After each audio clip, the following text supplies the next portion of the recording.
তৈরি হয়ে একটু বেরোচ্ছি মেলায় যাব বলে। আমাদের পশ্চিমবঙ্গে তো শ্রাবণ মাস শেষ হয়ে গেছে, কিন্তু এখানে জানো তো এখনও শ্রাবণ মাস শেষ হয়নি, আরও একটি সোমবার বাকি আছে। তো এই শেষ সোমবার শ্রাবণ মাসের উপলক্ষে 3 দিন মেলা হবে। 3 জনে মিলে বেরিয়ে পড়লাম মেলায় যাব। এই আমাদের সোসাইটির ভেতর দিয়েই সাইডে বাইপাস রোড আছে, সেই দিক দিয়েই আমরা যাব। আর জানো তো আমরা যেহেতু থাকছি গুজরাটে, তো গুজরাট পড়ে ভারতের ম্যাপ অনুযায়ী পশ্চিম দিকে, আর পশ্চিমবঙ্গ পড়ছে ভারতের ম্যাপ অনুযায়ী পূর্ব দিকে। তো এপার ওপার যেহেতু আমরা থাকছি, আমাদের জন্মভূমি ওপার পশ্চিমবঙ্গ, আর এপারে থাকছি আমরা, জানো তো এখানকার আচার অনুষ্ঠান নিয়ম সময় সব কিছু এপার ওপার।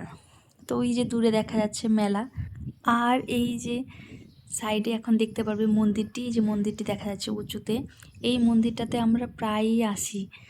তো এখানে আমাদের রোজই আসা হয়, ছেলেকে নিয়ে আমরা ঘুরতে আসি। এই জায়গাটা আমাদের বাড়ি থেকে 45 থেকে 1 ঘন্টার রাস্তা। তো আমরা গাড়িটা পার্কিংয়ে পার্ক করে চলে এসেছি মেলায়। আমার ছেলে, এই যে আমি হাসছি, মানে আমার ছেলে মেলাতে গেলে ও যা দেখবে দোকানে সব চাই। ও যদি নিয়েও নেয় তারপরেও দোকানে যা যা দেখবে, যেই দোকানেই যাবে সব দোকান থেকে ওকে সব কিছু চাই। তাই আমি খুব হাসছিলাম, যে দেখছো যাই দেখছো ওকে তাই চাই, নেওয়া হয়ে গেলেও তারপরেও ওকে চাই। এই যে নাকরদোলনাটি দেখা যাচ্ছে, এই নাকরদোলনাতে আমরা উঠেছিলাম।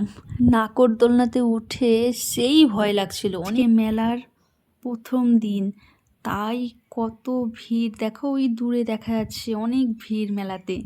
তোর বাবা বলছে একটু ভুট্টা সিদ্ধ খাবে, তাই আমরা দাঁড়িয়েছি। আর আমার ছেলের অবস্থা দেখো, ও কিনেছে গাড়ি, এখানেই চালাবে, এই লোকের ভিড় মজায় গাড়ি চালাচ্ছে। তো আমরা এই মেলা ঘুরে নাকরদোলনাটায় উঠেছিলাম। তোর বাবা প্রথমে ছেলেকে বলছে সেই মজা বাবা সেই মজা, তারপর যখন ফুল স্পিড ধরেছে নাকরদোলনার তখন বলছে ধিমি করজো ভাইয়া ধিমি করজো, মানে গুজরাটিতে বলছে ভাই ধীরে করো। মানে আমরা 3জনই সেই ভয় লেগে গেছে। বাবু তো চুপচাপ বসে নিচের দিকে তাকিয়ে